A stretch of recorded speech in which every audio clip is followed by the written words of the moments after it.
the outcome of us not getting money is people suffering even more than they're suffering now. Oh, well, so there's only the worst scenario, and if the funding is not resumed, there's only the worst scenario. Yes, there is no good scenario if the funding is not resumed. Okay, speaking of underneath the UNRWA headquarters, there's no money printers, but might be other things. Has the UN received any evidence from the Israeli part concerning all those things, the dossiers, the underground stuff, and no, not yet. No. Okay. No. Okay, that'll be all. Nothing to see here, nothing. I can't see you. I can't hear you. Nope, nothing to see here. What are you asking me? I can't see anything. That's what he might as well have said. That was UNRWA Chief Philippe Lazzarini being questioned. And not even the reporter could take it seriously, which is why he kept adding his little comments. But it's a very telling clip. But, he's trying to say, look, our aid agency is going to run out of money because, of course, UNRWA has been cut off from international funding from several countries, including the United States and Canada so far. And this is all because of findings in the last couple of weeks where we have more than 1,200 aid workers taking part in October 7th, the massacres. And of course, the IDF revealing miles and miles of these Hamas terror tunnels. And certainly the latest in Rafah that, just happened to lead to Hamas's main headquarters in Rafah. And what do you know? It's in the basement. And no one knew. How could they possibly know that they had a whole terror network operating under them? I mean, that's what we're supposed to believe. They just didn't know. I think Seinfeld did a whole episode on, I don't know. How could they know? Nonetheless, those of the UN say it's just a few bad apples, which is not even close, because my next guest has single-handedly been putting a steady stream of evidence right in front of them for over a decade. And it includes the tunnels. It includes questions of employees, like 440 who are active in Hamas, 2,000 of the employees involved in the non-military Hamas operative, 6,000 UNRWA employees who have direct family links to Hamas. I mean, this is an agency that has promised in the past, we'll clean up our acts, and it hasn't. And yet they expect us to continue forking out hundreds of millions of dollars. Let me ask the man himself who deserves all the credit for this, his name, Hillel Neuer. He's an international human rights lawyer, writer, executive director of United Nations Watch. And I should point out, he's Canadian. I'm so glad to have you back on the show. Thank you to be here. Yeah.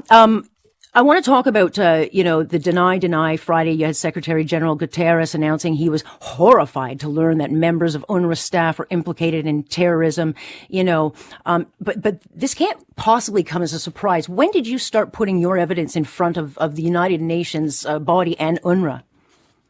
We're talking about a decade. I'm based in Geneva, grew up in Montreal, but we started about 10 years ago, I want to say the summer of 2015. We began to do something very simple but significant. We began to send warnings to the United Nations that this agency, UNRWA, which is supposed to be a relief agency for Palestinians, was actually employing teachers and other staffers who were routinely encouraging and promoting terrorism, anti-Semitism, glorifying Adolf Hitler, cheering terrorist attacks against Jews worshiping in a synagogue. We began to discover this on social media. I don't have access to the Gaza Strip. Most people don't. But we all have access to Facebook. And all you had to do was go on Facebook, punch in UNRWA teachers, and you would see people like Elham Mansour in UNRWA Lebanon saying, we all need to slaughter the Jews. You must slaughter the Israeli Zionists, pursue them, kill them everywhere. If you don't do it, you're an enemy of God. And this was all there in the open, this notion they had no idea that their staff and teachers and school principals were cheering terrorism and tragically took part in the October 7th massacre is completely absurd. I've been sending them the material since 2015. The first reaction of UNRWA was their spokesman, Chris Gunnis. He attacked me. He wrote on Twitter, don't listen to him. It's all nonsense. It's he said, she said. Tell me more about UN Watch. Who are they? I want to go after them. So their response was not only to do nothing, but worse, it was to try to attack us.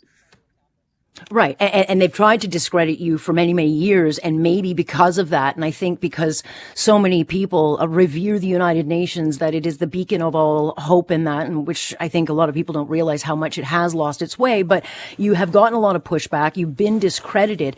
Do you see now, Hillel, that this is a turning point? Are they actually now able to turn away? Because look, we give a lot of money to UNRWA. I think people give money thinking that it's going to the Palestinian people. I don't think a lot of Canadians know that what they've been paying for are these tunnels that the Palestinians have to build, or the weapons. The fact is they don't get the aid. It goes to terror. Look, you talked about this attitude. There was the UN spokesman saying, no, I don't want to talk about it. We don't know what's happening. Lazzarini tweeted, about 2 weeks ago, Israel revealed, it was a week ago, Israel revealed that, as you said, there was a massive terror tunnel underneath UNRWA headquarters in Gaza. There are cables, electric cables, going from the UNRWA headquarters into the terror tunnel, powering a key Hamas asset. It was a computer intelligence center. They had a server farm of computers. And the head of UNRWA, Philippe Lazzarini, a Swiss citizen, said, literally, he said, UNRWA does not know what is beneath its headquarters.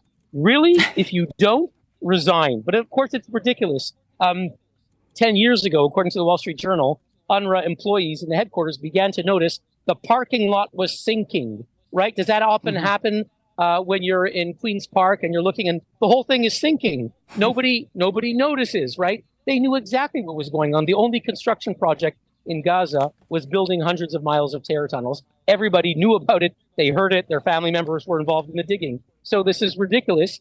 He's pretending they didn't know. But what I want to say, Alex, is it's not just the UNRWA and UN officials who had the approach of see no evil, hear no evil. But tragically, and this is what pains me as a Canadian who grew up in Montreal, who went to McGill Law School, who cares about what happens in Canada. I've appeared before the Canadian Parliament, the House of Commons, the Senate numerous times. Our officials, our foreign ministry, I think they're now called, is it the global, I forget what their term is right now. Global affairs. I don't know what they call Global themselves, affairs. yeah. The name changes, but it's the foreign ministry. They never called me once. Let me say that again. The foreign ministry officials, if you ask them, they say, we take it very seriously. Really? What did you do? And what they all did, this is Australia, it's also the State Department. They would send it to UNRWA. They would say, how should we respond? And, a number of years ago, a Canadian journalist did a Freedom of Information, I think it's called an ATIP in Canada, access to something, I forget what the full acronym, but it's access to information. Yeah, you make a request, you can get documents. And I saw about 100 pages of emails from the Canadian diplomats in Ramallah to UNRWA. And it wasn't, get to the bottom of this, is how should we answer the critics? And UNRWA said, if they ask X, tell them this. But if they ask a follow-up, then tell them that. So basically, our foreign ministry officials in Ottawa, in Canberra, in Australia, in Washington are complicit. They never called us to ask to see our reports, to see the evidence, when UNRWA would give them a response saying, oh, that teacher didn't work for UNRWA when they glorified Hitler, right? So a week ago, they glorified Hitler, but they weren't working for UNRWA then. They work for them now, so it's not our problem. Really? In Canada and the UK, if a teacher is found to be glorifying Adolf Hitler or celebrating a terrorist attack, that teacher does not go before students. But UNRWA, which I don't know about that anymore.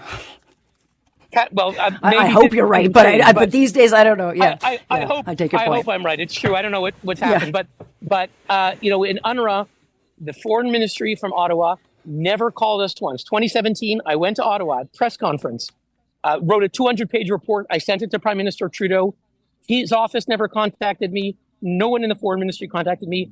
How could they possibly be, quote, taking it very seriously when all they would do is send it to UNRWA? UNRWA gave them a bogus reply, and for them, that was enough. Really? So if our ministry is surprised that underneath UNRWA headquarters are terror tunnels, rocket launchers are hidden there, and that members of the UNRWA staff took part in the massacre of October 7th, we have names of UNRWA school teachers, names of UNRWA social workers, video of an UNRWA social worker abducting a limp, dead body of an Israeli on October 7th. That's not enough. And let me just say this, their line is a few bad apples. Well, our report from January 30th, which I presented in the U.S. Congress, had a Telegram chat group of 3,000 UNRWA teachers.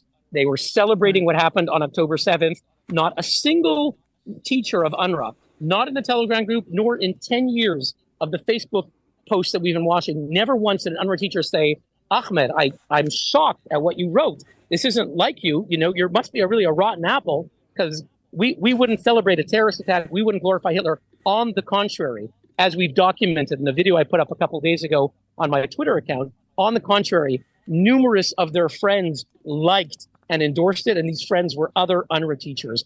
It's not about rotten apples. It's about an organization that is rotten to the core. And that's why, Alex, I'm proud to say that on Monday in Geneva, my organization, United Nations Watch, is going to be hosting the first international summit on a future for Gaza beyond UNRWA. And we're going to have members of parliament, I'm hoping from Canada, hopefully we'll get an intervention, and from a dozen countries, members of parliament who aren't part of the see no evil approach. Ambassador Dennis Ross was the U.S. Middle East peace negotiator. He'll be participating. Former UNRWA General Counsel James Lindsay will be participating. He's going to say the truth. So it's going to be a very important conference. We want to help people of Gaza. They should be helped by an agency that isn't infested with terrorists.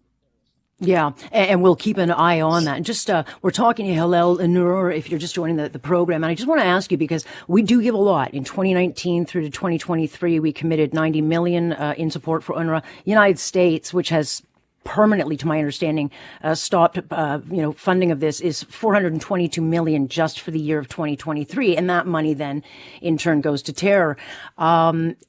Canada, I don't think the United States is coming back, but Canada, certainly, there's a lot of calls from within Parliament itself saying, hey, we need this funding back. They don't seem to care where the money's going. Well, look, there's the talking points that are parroted worldwide by our diplomats are the following. Number one, UNRWA doing life-saving work. Really? We have 1,200 UNRWA, at least 1,200 UNRWA officials in Gaza are literal operatives of Hamas and Islamic Jihad. We have video of UNRWA people doing their life-saving work, which is killing, abducting, maiming, and torturing. That's number one. Number two, the second line is UNRWA is irreplaceable. Really? Guess what? I live in Geneva next to the UN refugee office called the UNHCR. They are able worldwide to show up within a few weeks, if not a few days, in Sudan, in Syria, in Afghanistan, and Pakistan, and deliver aid to millions of people. Gaza is a very small area. Trucks are going in. Guess what? UNRWA is not irreplaceable. The cemetery is full of irreplaceable people. UNRWA is not irreplaceable. Yeah. UNHCR, UN Development Program, UNDP, World Food Program, WHO, NGOs that give out relief, whether it's Christian organizations or others. Numerous agencies can deliver relief that are not infested with terrorists. And let me just say one more thing. Very important to understand. Terrorism at UNRWA is not a bug. It's a feature. What do I mean? UNRWA was created initially with good motives to help Palestinians after the war of 1948, but very quickly it became an agency that was designed to perpetuate war. Their mandate is not to resettle a single refugee. UNRWA will never resettle a single refugee. Their goal is to create more so-called refugees, to tell them you have to go back and dismantle Israel. What happened on October 7th is a direct line. The massacre of October 7th was a direct line from the UNRWA narrative for 75 years. They told Palestinians, your home isn't here in Gaza. Your home is in Israel. You have to go back and dismantle Israel, and that is your home. And that's why when we gave cement, Canadian hardworking taxpayers contributed cement to build homes, hospitals, and schools. With the UNRWA teachings, they used the cement to build hundreds of miles of terror tunnels. Yeah, it's just crazy. I know I've taken more of your time, and I know how busy you are, so I very much appreciate you coming on. I hope you'll come back, but thank you so much. Thank you. Thank you. That is Hillel Neuer. And again, that guy and his organization, they have done their homework. They've got the receipts.